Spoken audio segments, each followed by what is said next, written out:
Anything that we see, hear, touch, smell, etc.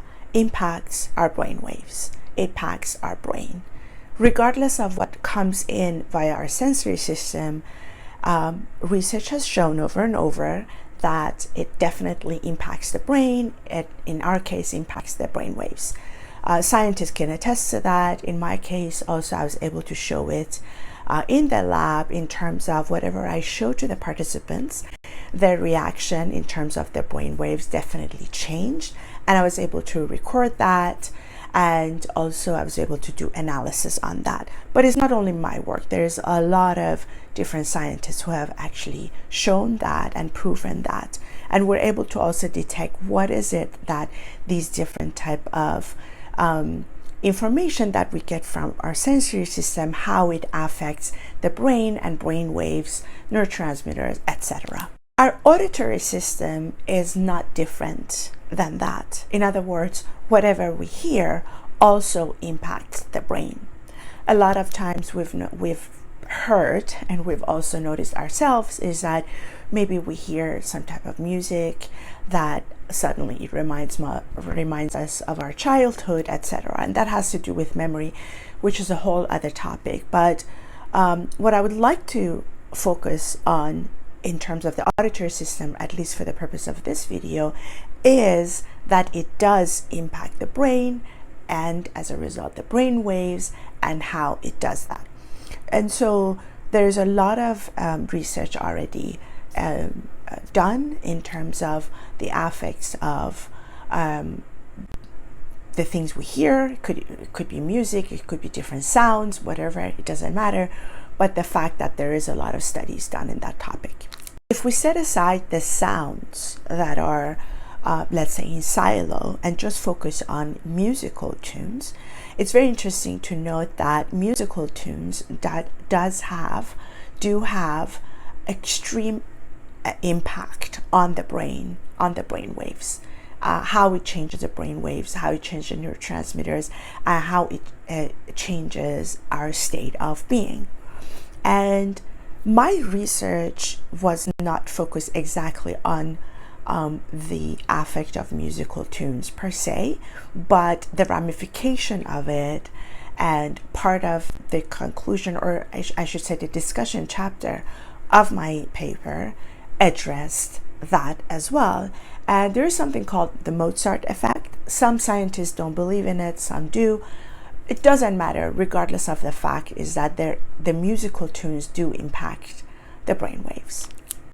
And so for my dissertation, the whole topic was to look at the brain activities in terms of brain waves and brain waves oscillations when we were going through seeking knowledge and knowledge processing.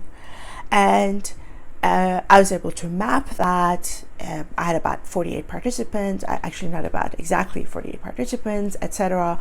And that's all in the dissertation.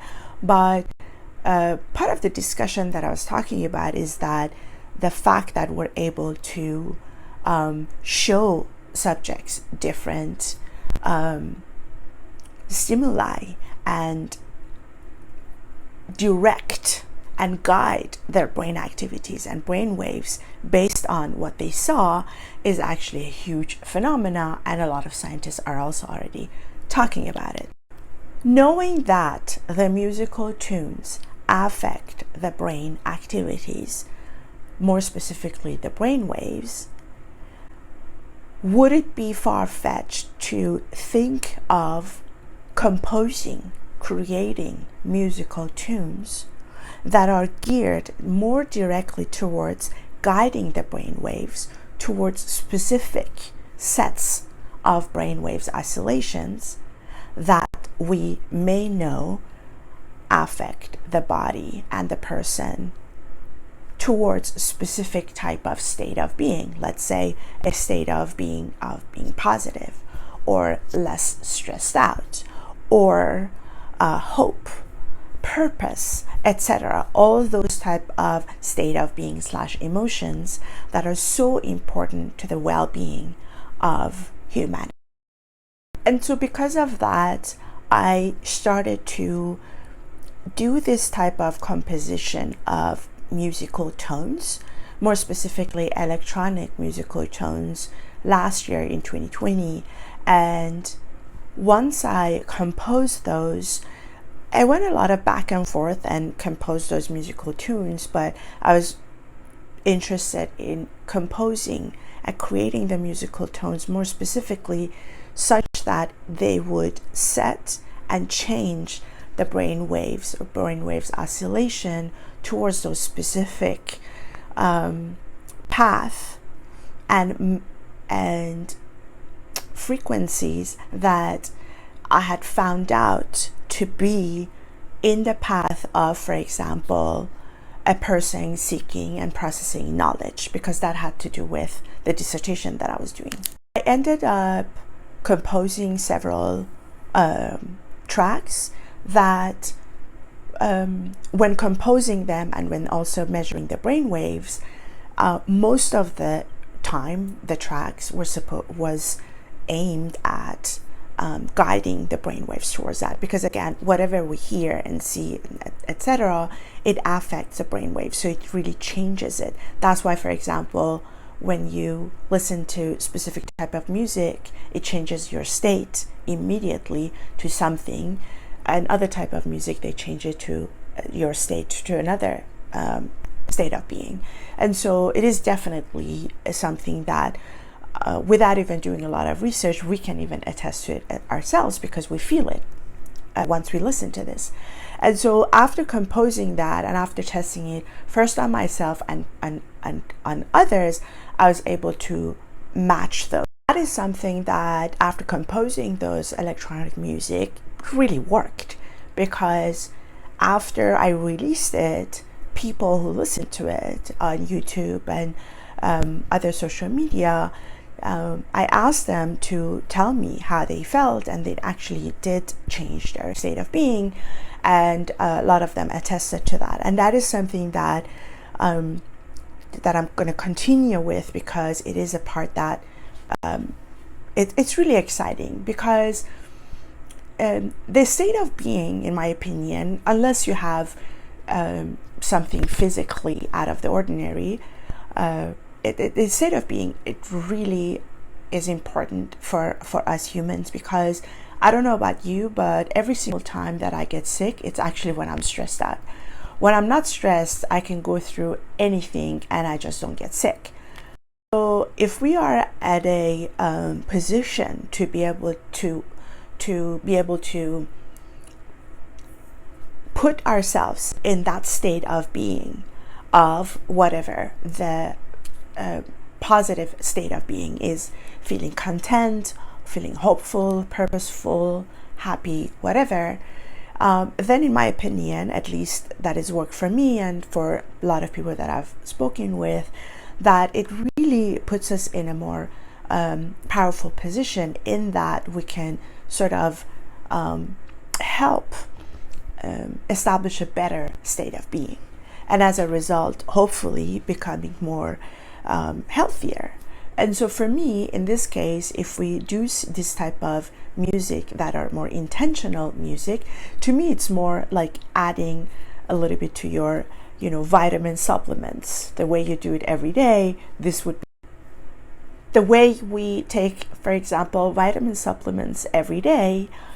This musical tunes that are geared and composed towards putting us in a more better and stable state of being, because they guide the brain waves towards that, could be part of our additional supplemental intake that we do, for example, with vitamins and minerals, etc., because they do help guide the brain waves towards those more.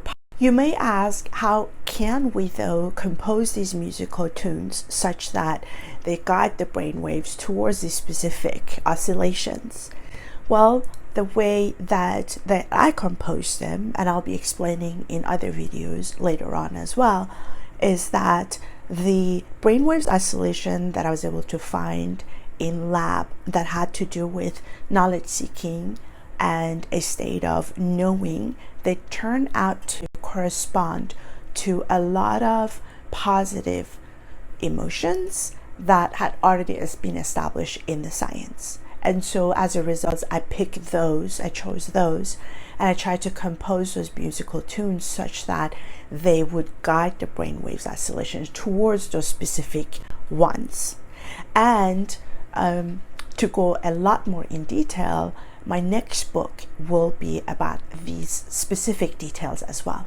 I will start the draft of my second book today, and then I'll work on it for the rest of the year, but I'll keep doing these videos to give you a glimpse into how this would potentially be possible, because if anybody's out there interested in that, it is possible to be able to compose that. But if you're a musician and you don't want to go into the neuroscience part of it, it's definitely possible to collaborate with neuroscientists and vice versa. One last thing I also want to mention is that I'm very interested in NFTs, and also what I kind of started a little bit earlier this year was to create small NFTs of these musical tunes as well. So I'll be talking about that as well, and also keep you posted about how it's going with other projects as well. And any comments, questions, as always, let me know. Thanks. Bye.